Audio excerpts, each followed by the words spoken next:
Hey everyone, this is Mike from the Comic Book Trove, back today with another Omnibus review, and a brand new Omnibus today, one which actually has come as a huge surprise for me to have, because I had not expected this book to come out for a few more months after hearing that it had been pushed back to a November release date of this year.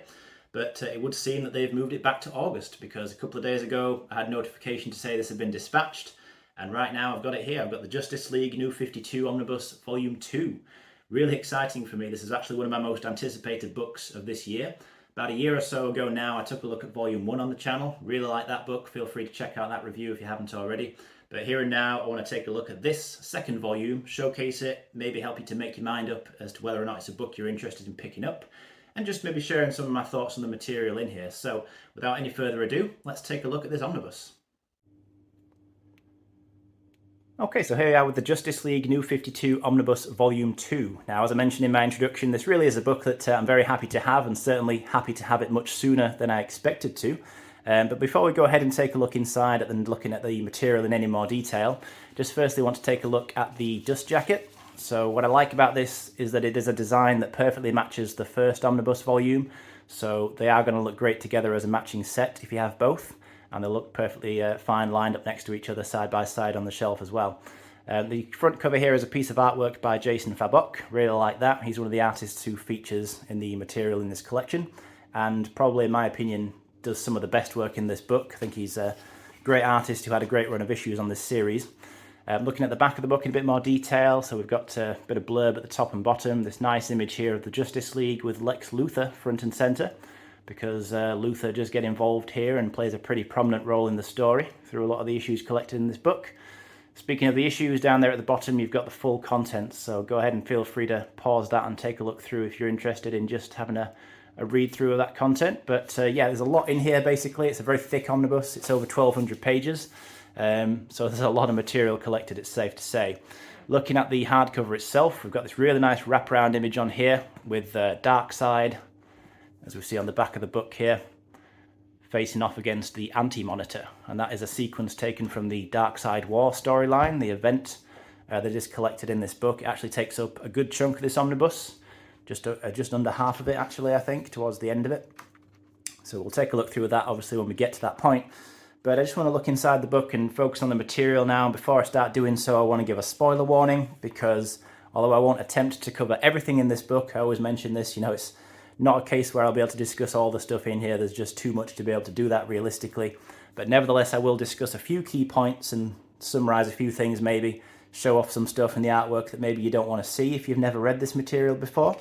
So just a spoiler warning there for those who might be concerned about that. But otherwise, we'll go ahead and jump a bit further into this. So initially, we've got this page showcasing some of the creators in here, the writers and artists. As you can see, it's a long list of names of people involved, just because there is so much stuff in here, frankly. We then get a table of contents. It's really nice to take a look through and see how the book is mapped. I like how, for example, the book starts off with Forever Evil issue 1, but it's not just a case of going through the event and then sort of tying issues from Justice League. They are spread out in a nice reading order. So, for example, you go from Forever Evil 1 to Justice League 23.4, then Justice League of America 7.4, then Forever Evil 2, and, you know, so on. So it's presented in a good reading order, I think, in that sense. Another cool thing that's in here is this introduction by Jeff Johns. This was a new introduction written specifically for this omnibus, and it's actually a really interesting read as he takes a look back on his time writing this series and sort of gives some of his thoughts really on what he thought about the run, what he was trying to do with it, and how he felt it went overall by the end. So yeah, that's a nice little introduction. Definitely enjoyed reading that. And then we jump right in. So we start with Forever Evil, the event that follows on from where Volume 1 left off, when the crime syndicate, the kind of evil Justice League from Earth 3, made their way to the main DC Earth, and the Justice League kind of disappear. So they kind of vanish, and nobody really knows exactly what happened to them. But in their absence, this crime syndicate of evil equivalent Justice Leaguers, they pretty much take over the world, more or less. And yeah, it's pretty dark stuff, pretty dire situation to say the least. The heroes who are left, like Nightwing, who we see on some of these early pages, you know, they're definitely facing an uphill battle now to try and do what they can. We've got characters here from the crime syndicate like Ultraman, who is basically the evil Superman. You've got Superwoman as an evil Wonder Woman. Owlman as an evil Batman, and so on. So they've got all these kind of evil, almost like doppelganger equivalents. Here's a really nice scene. The artwork in here, by the way, in Forever Evil is by David Finch. I always like this page with the crime syndicate up on this sort of stage, delivering a kind of ultimatum to the villains of the world. Pretty much join us or die. That's what it comes down to, really. Not all the villains are actually happy with joining the crime syndicate, though, which is where the storyline really goes in here. It's a villain-centric book that focuses on this small group of villains end up teaming up with Lex Luthor, who pretty much leads them in a kind of last act of desperation to try and take down the crime syndicate in whatever way they can. It's a really good book, a really good story, good event, I should say. It's been a few years since I read it, so something I'm definitely happy to reread, and I look forward to doing so. Now that I've got this book, it's kind of moved pretty close to the top of my reading list of books that I want to get to as soon as possible, because definitely happy to go through all this stuff again. But yeah, throughout this Forever Evil, you see a good group of characters, the likes of Black Manta, Sinestro, Black Adam, yeah, probably a few others I'm forgetting off the top of my head. Bizarro, yeah, that's quite interesting. I think it turns out Lex Luthor has created Bizarro in the New 52 continuity in his attempt to recreate Superman. I always thought this was a cool cover, recreating the Jim Lee cover to Justice League issue 1, of course, but replacing all the characters with their crime syndicate counterparts. But yeah, hopefully, as I flick through this book, I mainly just want to kind of showcase it, give an idea of what it's like for those who are interested, and whether or not you've read this material before, maybe help you decide whether you want to pick up this specific omnibus edition or not. But for anybody who has read it before, I'd love to hear the thoughts of others as to whether or not this was a run that you enjoyed. For me, I have a real soft spot for New 52 Justice League because it was my introduction to Justice League as a whole. In fact, the New 52 largely got me into DC, full stop. So, I was one of the new readers that came into DC Comics and kind of discovered it, got into it as a result of the accessibility that the New 52 offered. So in terms of do I recommend this run if you're perhaps a newcomer or just don't have a lot of DC Comics knowledge or Justice League knowledge, absolutely. I say definitely give it a go. From my own first-hand experience, I think it's a great jumping on point for Justice League. I mean, it was designed to be.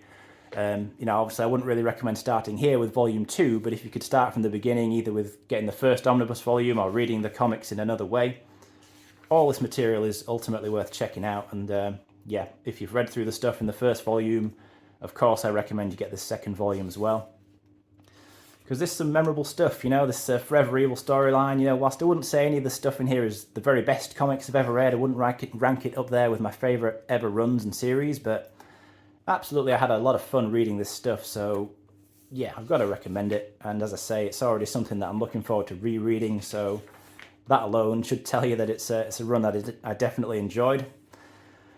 But what happens in this story is that Batman ends up turning out to still be around, so he hasn't disappeared with the rest of the Justice League, so he kind of reluctantly teams up with Lex Luthor and the group of villains who we see here. Catwoman is included with them at this point. And it's just great. They've got this kind of covert operation going on where they're trying to figure out how they could possibly take down the crime syndicate, given that they are, of course, a bunch of super powerful characters. And, Batman, Lex and company are at a bit of a disadvantage in their particular situation. So they are the underdogs. And it's a lot of fun. And, as I say, in between the issues of Forever Evil collected in here, we've got Justice League issues that explored the backstory and origins of individual members of the crime syndicate. So you do learn more about each members of that team, which I think is great in just, allowing you to gain the full picture of who these characters are in the New 52 continuity.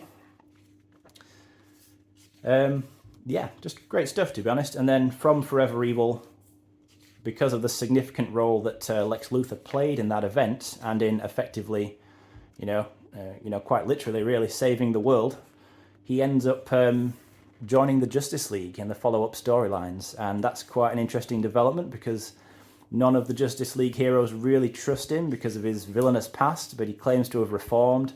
He seems to be legit. So, there's a little bit of ambiguity there as to whether or not Lex really has turned over a new leaf, or maybe he's got his own ulterior motives. That's something that you discover as you read through here. But it's yeah, as I say, it's just a lot of fun stuff. It's got a very cinematic feel to it, I think, the New 52 Justice League. And I think that that's something that Jeff Johns kind of often achieves with his writing from his work that I've read previously, pretty much all of which I've enjoyed, by the way. I always find his work very easy to read. You know, it's always well paced, you know, with good characterization, a good balance between character work and action sequences. So I think this is a good example of it, where you get a lot of kind of cinematic style sequences with stuff like this. You know, it feels like, you know, it all could be a movie, really. But we're at the point of the book now where Jason Fabok comes on as the regular artist. And I just want to point this out because I think that Fabok does such a fantastic job. I mean, all the artwork in here I like, by the way. I've not necessarily mentioned any specific artists besides David Finch so far, but I want to point out that I do enjoy the work of everybody in here. I don't think there's any bad artwork in this collection. I really don't. But I think that Jason Fabok is kind of a level above everybody else with the level of detail and style that he brings to this book with his art. I just think it's fantastic. I mean, for a start off here, his version of Wonder Woman, I think this is about as well as Wonder Woman has ever been drawn. I just think he draws a great version of her. But yeah, I mean, honestly, I think he drew a great version of everybody here. I mean, it's just really good artwork, in my opinion. You may disagree, perhaps so, but yeah, for me, Fabok did a really great job on this series, and I can't really fault it too much. But then you start to move in towards the Darkseid War stuff, which takes up just under half of the book. It's a large chunk of the book. I mean, it's a big event. The Darkseid War Omnibus, you know, was a book in its own right a few years ago. So, you know, all this stuff that we're seeing here from this point onwards, pretty much for the rest of the book, this was in the Darkseid War Omnibus book. So great to now have this even thicker book where, you know, all that stuff is included, plus, you know, the rest of it as well, everything else that's in here. It's just a great collection, and Darkseid War is, you know, pretty cosmic. Yeah, things start to get pretty cosmic in here once you get to this part of the run, and it all starts to build towards a grand finale. But it's all really interesting, and it really starts to tackle themes such as the way that the Justice League characters have often been kind of seen as gods among us because of the sheer power of characters like Superman and Wonder Woman. What ends up happening throughout this story is some of the characters become actual, literal kind of cosmic gods. And, you know, we start to see how that maybe impacts their humanity and the way that they relate to other people. And it's just interesting stuff, all in all. I really liked it. But, again, you know, if you've read through Darkseid War, you know, this book in general, definitely happy to hear your thoughts. And also happy to hear whether or not this is a book you're planning to pick up. You know, maybe, as I'm showcasing it here, giving you hopefully a good idea of what the book's like, what to expect. Yeah, let me know if you're planning to pick up this omnibus, because, you know, hopefully if it's not widely available and released now, given that, well, I've got a copy anyway, so I have to assume it very shortly will be available to buy at places anyway. Another great instance of Fabok drawing Wonder Woman here. Honestly, I think he drew her fantastically well. This character here, she's cool. This is, I think, Jessica Cruz is her name, and she ends up becoming kind of a new Green Lantern, ultimately. You see some of the Crime Syndicate members, they do come back into the story, so even once Forever Evil is kind of done and finished, yeah, those characters are still kind of around, and you see a bit more of them throughout the rest of the story. But yeah, all in all, as I said, a really good read, something I'm really happy to have been able to pick up, and definitely looking forward to enjoying rereading it. Just as we get towards the end of the book now, just want to point out a couple of other things. I'll just mention that the paper quality, which I haven't really touched on yet, but it is nice, kind of thick paper. It's definitely thicker than, for example, you know, a lot of Marvel omnibuses with the paper quality that they're using these days. So yeah, nothing to really worry about there if you're a bit concerned about that. The binding is a bit tight, you know, it won't stay open on the first sort of 100 or so pages, but probably as you stretch it out a little bit, as you read through it, that will probably kind of work itself out. And then you just get some extras in the back as well, so quite a few different variants here, you know, by different artists. Those are cool to see. You know, quite a large collection of these in this particular omnibus. So that's always nice, you know, nice to get a good bonus section at the end. But yeah, all in all, that is that. So that's the Justice League New 52 Omnibus Volume 2. As I say, let me know if this is a book that you're planning to pick up. I'd be happy to hear the thoughts of others.